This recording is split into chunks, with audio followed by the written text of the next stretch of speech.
you're just joining us, you're watching the News at 10 live on Channels Television. A reminder of our top stories. President Muhammadu Buhari recounts his administration's achievement in the last 4 years as he launches the next level, which captures his plans. Another 4 years if given the mandate again. Presidential candidate of the People's Democratic Party, Atiku Abubakar, promises to create 3 million jobs every year if elected as president, as he releases the policy document of his campaign. International community pledges to keep a close eye on election campaigns and the election process in Nigeria, asks politicians to shun hate speech and violence during the entire process. And 22 migrants are missing in the waters of Morocco's Atlantic coast after their boat capsizes, with only 3 Moroccans on board managing to swim to safety. Has more information for you, and on youtube.com/channels web you can watch our videos. You can also watch us on your mobile device via your browser or download the Channels TV app for Android, iOS devices from their respective stores. Besides giving you access to news updates on the go, the Channels TV and Channels 24 apps have an eyewitness feature that you can use to share pictures, videos or news of happenings around you. Just install the app, then tap and swipe to reveal the menu, and please follow the instructions. Results released by the Independent National Electoral Commission (INEC) have the All Progressives Congress candidates emerging as winners of the by-elections conducted to fill 3 vacant seats of the House of Representatives, and this is for Bauchi, Kwara and Katsina State. In Bauchi State, APC candidate Yusuf Nuhu scored 22,317 votes to defeat his nearest rival, Shehu Baba of the People's Democratic Party, who received 18,235 votes in the total federal constituency by-election.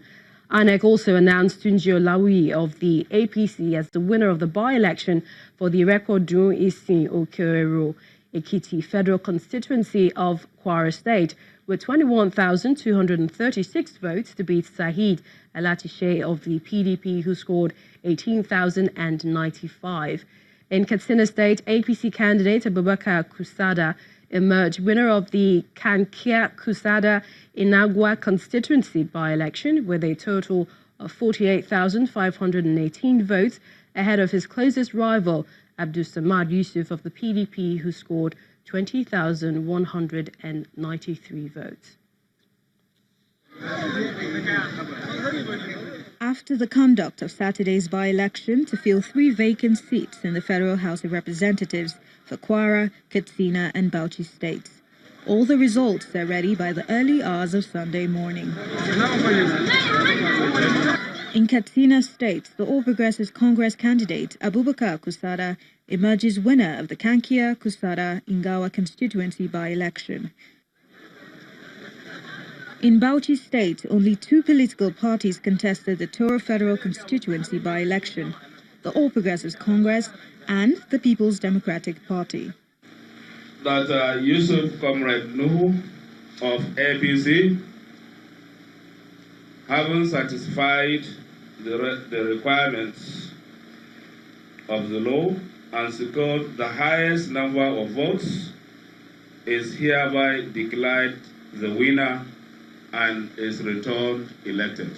While the elections from both Katsina and Bauchi states are adjudged as free and fair, it's a slightly different story from Kwara State's Pt.2 Isin Okerero Ekiti federal constituency. The number of voters were more than the number of accredited voters. In the end, the APC's candidate is declared winner. Olawuyi Rahim Tunji of the All Progressive Congress, having satisfied the requirement of the law and scored the highest number of votes, is hereby declared the winner and is returned elected. From INEC's point of view, the by-elections may provide a learning curve towards the 2019 general elections, with electoral umpire hoping to correct anomalies through voter education and ensuring the adequate management of polling units. And just as the season of campaigns open ahead of the 2019 general elections starts, critical stakeholders have been told to put national interest above all else in their activities. This is coming from veteran electoral process observer and executive director, Policy and Legal Advocacy Center, Mr. Clement Nwankwo. He told Channels Television's Ladia Keridoluale in our political program Roadmap 2019 that politicians, INEC and the police have particularly critical roles to play. For the candidates, we would say that it's not a do or die. Public service is by the permission of the people expressed through their votes. And if they are not going to get the votes of the people, they should accept the outcome. But we're also saying to INEC that it has a responsibility to organize free, fair, and credible elections, and it must ensure that its processes are tweaked to deliver on credibility and non-partisanship. The police needs to know that they must deliver on non-partisanship. They are subject to INEC's command and control for election purposes. So seeking to run parallel lines of authority over election would be unacceptable amongst Nigerians. And they should know that there are consequences for impunity. For the full interview with Mr. Nwankwo, please watch Roadmap 2019 tomorrow, Monday, November the 19th, 2018 at 9 p.m. only on Channels Television. Youth of the Niger Delta are uniting for peace and prevention of restiveness ahead of the 2019 general elections. Well, youth leaders at a rally in Uheli emphasized their commitment to peaceful coexistence, and of course, they're saying on all part of all Deltans.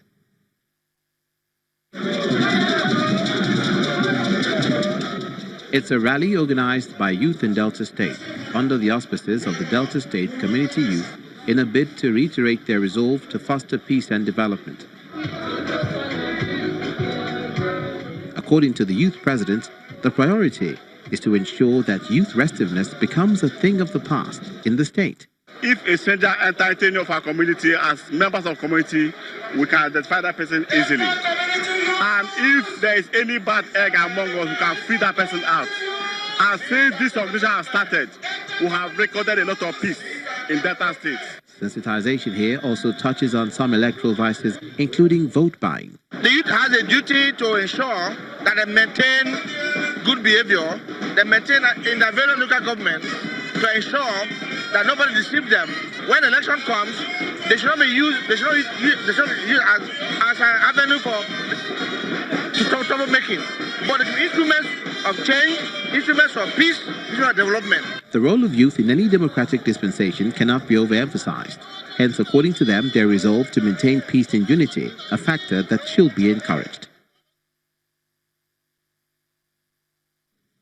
The identical twin girls abducted in Zamfara state last month have regained their freedom. A family source, Ibrahim Abubakar, who spoke with Channels Television's correspondent, claimed that a 15 million naira ransom was paid to rescue the release of the 16-year-old twins, Husseina and Hassana. The girls were abducted on October the 16th in Daran town of Zurmi local government area, Zamfara state, reportedly on the eve of their wedding. Meanwhile, the Zamfara Police Command spokesman, Mohammed Shehu, who confirmed the release of the girls to Channels Television, says details of what transpired leading up to that incident will soon be made available. The Nigerian Air Force component of Operation Lafia Dole has commenced a series of targeted operations at Boko Haram insurgent locations around the Sambisa Forest and Lake Chad areas in Borno State. Codenamed Operation Green Sweep, the exercise consists of a series of intelligence, surveillance and reconnaissance missions targeting selected locations believed to be insurgent hideouts. According to the Chief of Air Staff, Air Marshal Sadiq Abubakar, the operation is in response to renewed attacks on communities near Maiduguri, the Borno State capital. Air Marshal Abubakar, who spoke at the launch of the operation in the city, explained the Borno State capital that through the Air Force would continue to give aerial support to the ground troops in order to secure the country's territory.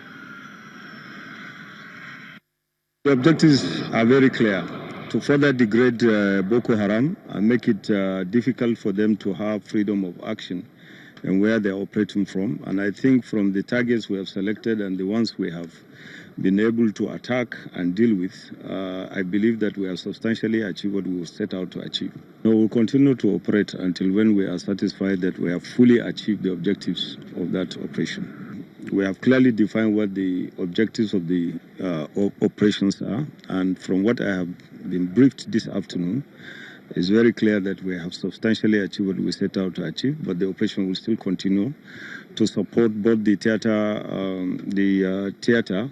in its other operations, and also make sure that we support the multinational joint task force that are conducting operations also. And staying with security, how can the military and civilian population create an environment in which cordiality thrives? Well, this question was asked by our correspondent, Olua Shonibare. He posed it in this next report, examining the roller coaster relationship between the two sides, especially in what can be described as trying times in the nation's security. If it was not considered to be a relevant matter, books may not have been written on it. The relationship between the military and civilian population is extremely important for the stability of the country, because the defenders of the nation should be able to convince those being protected that their lives are in safe hands. And that is what the Chief of Army Staff says is top priority. Any act inimical to the unity and integrity of this country by personnel of Nigerian Army will be decisively dealt with. But is that usually the case? Here are some instances where question marks were raised. Remember the distasteful video that surfaced in 2016 showing a female soldier drilling a civilian man, all for calling her beautiful? Surely not the sort of response he expected. I now started looking at her. So when she slapped me tire, she now asked me that I'm looking at army officer. I should tell her whether she's beauty or she's ugly. I said, talk. What can I say? I'm starting looking at her. You see, I should talk. So when I refused to talk, she slapped me again. Another moment that further severed the link occurred in Naka local government area of Benue State, when soldiers were accused of assault and murder of civilians in a reprisal for the killing of one of their own, an act alleged to have been committed by some youth in the community. So we are in uniform, having military cars with a plate number of Nigerian Army, wearing Nigerian Army uniform, having guns that have Nigerian Army's number. Perhaps the most disturbing so far, which is increasing the tension in the country, is a conflict believed to have started when members of an Islamic sect blocked the convoy of a high-ranking army officer. At every point in time, a government will make a hard decision between your personal liberty and national security. If a country is faced with threats like this, it would have to take certain very difficult, decisions. Now, Shiite followers have taken over the streets in Kaduna and Abuja, demanding the release of their spiritual leader, who was subsequently detained and labeled a national security risk. Despite the casualties recorded by members of the sect, they have resolved to see the matter out till the very end. If you release our leader today, tomorrow you will not see us on the street. But as far as it's not released, we will continue to come out. And whatever happens, let whatever happen, happen. There are different types of military men. Those that consider the importance of forging strong ties with civilians, and those that do not see the need. The same goes for the civilians. Both parties must realize that the best way out of any situation threatening to lead to a breakdown in peace is dialogue. After all, that is what cordiality is all about. Olua Shonibare, Channels Television News. When the news at 10 returns, we'll take a look at that relationship, and we have in the studio security consultants, Captain Omar Aliyu, retired, plus a look at rising number of Cameroonian refugees finding their way into the country and the challenges that they face on a daily basis. Please join us again.